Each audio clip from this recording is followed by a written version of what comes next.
자, 문제 3-2번 보도록 하겠습니다.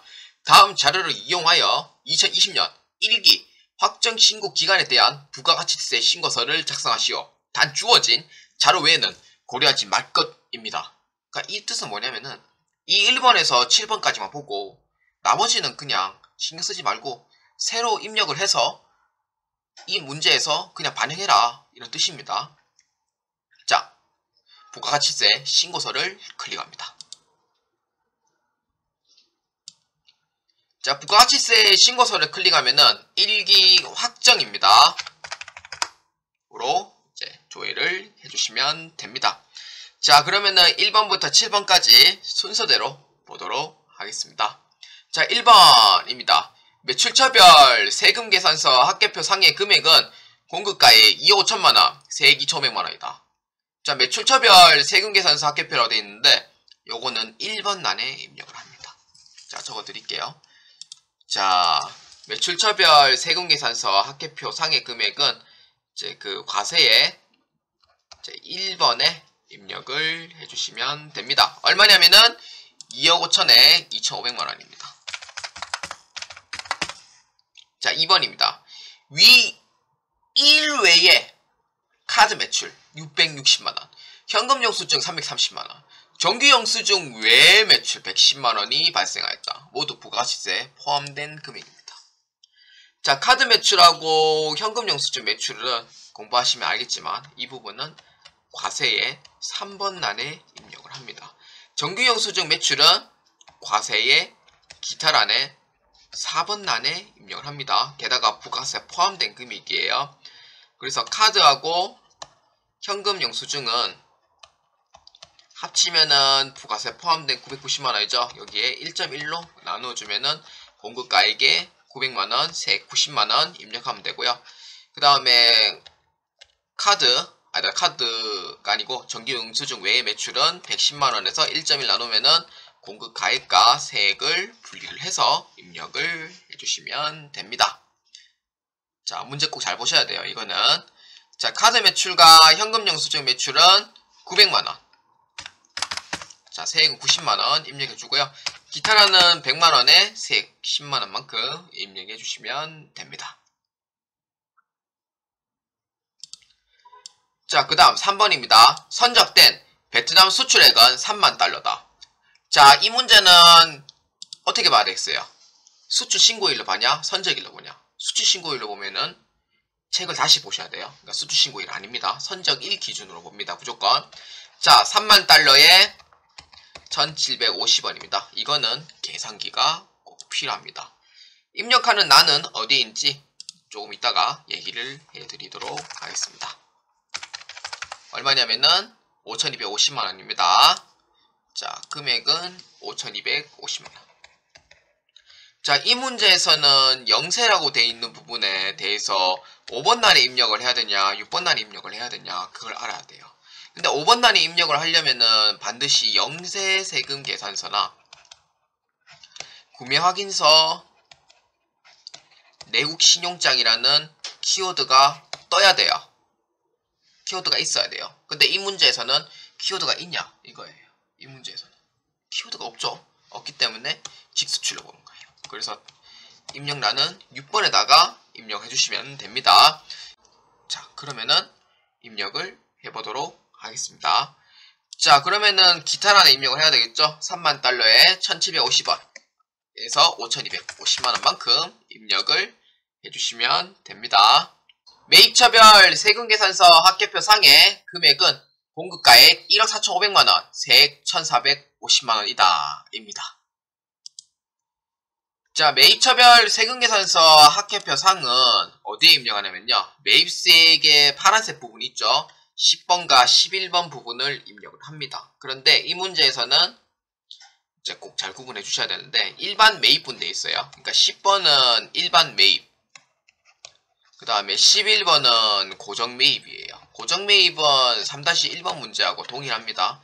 그러니까 즉 유형자산, 무형자산에 대한 건물 및 감가상각 자산분 명세서입니다. 이 부분은 고정자산 매입분이 아니죠. 고정자산 매입분이 아니기 때문에 전액 일반 매입분에 해당이 됩니다.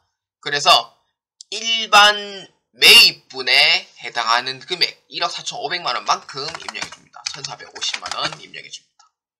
그런데 5번 볼까요? 위 사에는 접대비 관련 공급가액 3,000만원, 세액 300만원이 포함되어 있다라고 되어 있어요. 포함되어 있다고 되어 있어요. 포함되어 있다. 근데 제가 왜 이 부분을 왜 강조를 하냐?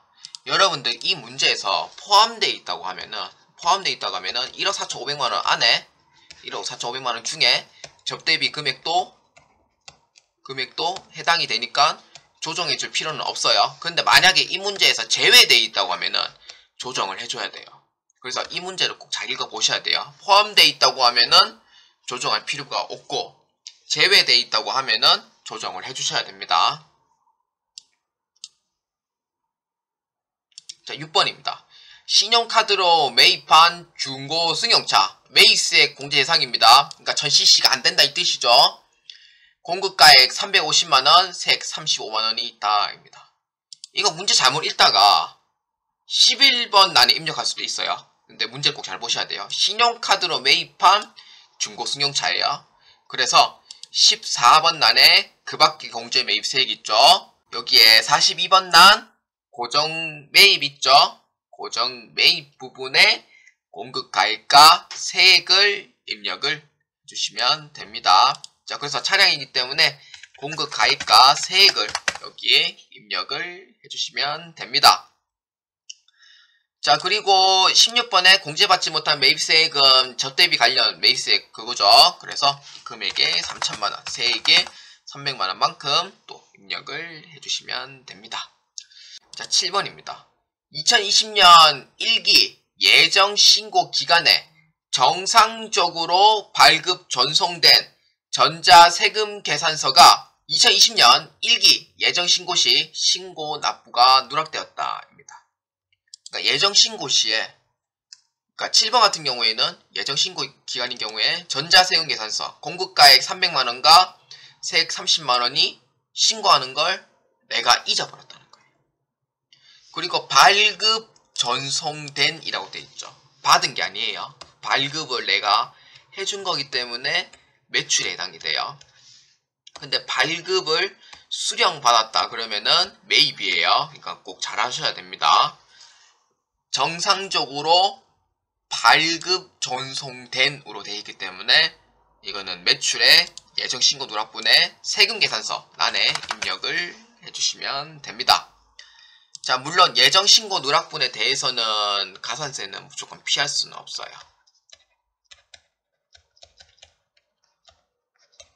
예정신고 누락분에 대한 가산세는 피할 수가 없어요. 그래서 가산세는 뭐 들어가냐면은 첫 번째 신고 불성시 세금 계산서 관련 그 가산세는 없습니다. 그 다음에 납부 불성시 이렇게 보시면 돼요. 자, 그러면은 신고 불성시는 이제 여기 가산세에 클릭을 하셔서 이제 과소 초과 환급 일반과 그 다음 납부 불성실에 대해서 입력을 해보도록 하겠습니다. 신고 불성실은 아시겠지만 매출세액에서 매입세액을 빼야 됩니다. 근데 매입세액은 현재 없고 매출세액만 30만원이 있어요. 30만원 있습니다. 그래서 이 30만원에 대해서 가산세액은 얼마? 과소 환급 신고는 10%예요. 그래서 10%니까 3만원이 해당이 되는데 여기서 이제 감면세액이 존재해요. 감면해 줄 수 있는 게 존재합니다. 그래서 1개월 이내는 90%, 1에서 3개월은 75%, 그 다음에 3에서 6개월은 50%만큼 감면을 해줘요. 자, 그러면은 다시 정리를 해서 적어보도록 하겠습니다. 자, 매출세액에서 매입세액 뺀 값은 30만원에서 가산세액률은 과소신고죠. 10%에 그러면은 3만원. 3만원에 곱하기 1-0.75로 해주면 됩니다. 0.75는 어떻게 되냐면은 1개월에서 3개월 사이에 이제 가산세 감면이 되는 그 부분이 75%이기 때문에 바로 1-0.75로 하면은 가산세액이 바로 나옵니다. 그래서 3만원에 1-0.75로 해주시면 됩니다. 자, 그래서 이렇게 해주면 돼요. 30만원에서 10%의 가산세를 1-0.75 하면은 0.25가 되죠. 0.25만큼 곱하면은 7,500원만큼 입력을 해주시면 됩니다. 자, 이렇게 이제 신고 불성실을 이렇게 입력해주면 되고요. 자, 그 다음 납부 불성실입니다. 납부 불성실은 문제 보시면은 2020년 1기 예정 신고 기한은 4월 27일부터고 2020년 1기 확정 신고는 7월 20일에 신고 납부하는 것으로 한다라고 되어 있어요. 자, 납부 지연 가산세는 보시면은 4월 27일부터 7월 20일까지 신고를 하시고요. 물론 신고 불성시와 똑같이 매출세액에서 매입세 뺀값을 입력을 해주시면 됩니다. 자, 그러면은 30만원만큼 입력하고요. 당초 납부 기한은 2020년 4월 27일부터 납부일은 언제냐면은 7월 20일까지 해주시면 됩니다. 자, 그래서 84일로 입력을 해주시고요. 자, 그러면은 6,300원이 돼서 총 가산세액계는 얼마냐면은 13,800원이다 라고 보시면 되겠습니다.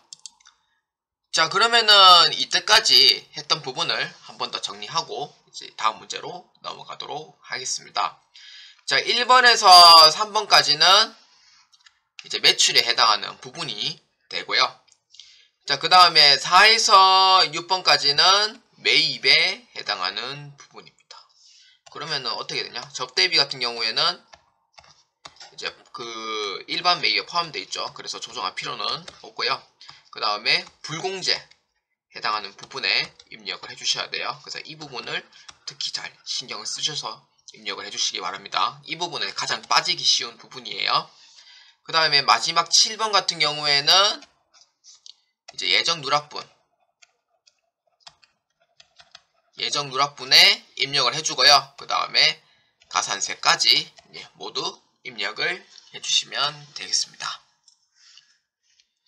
자, 이렇게 해서 입력을 해주시면 되고요. 그러면은 그 다음 문제로 이제 넘어가도록 하겠습니다.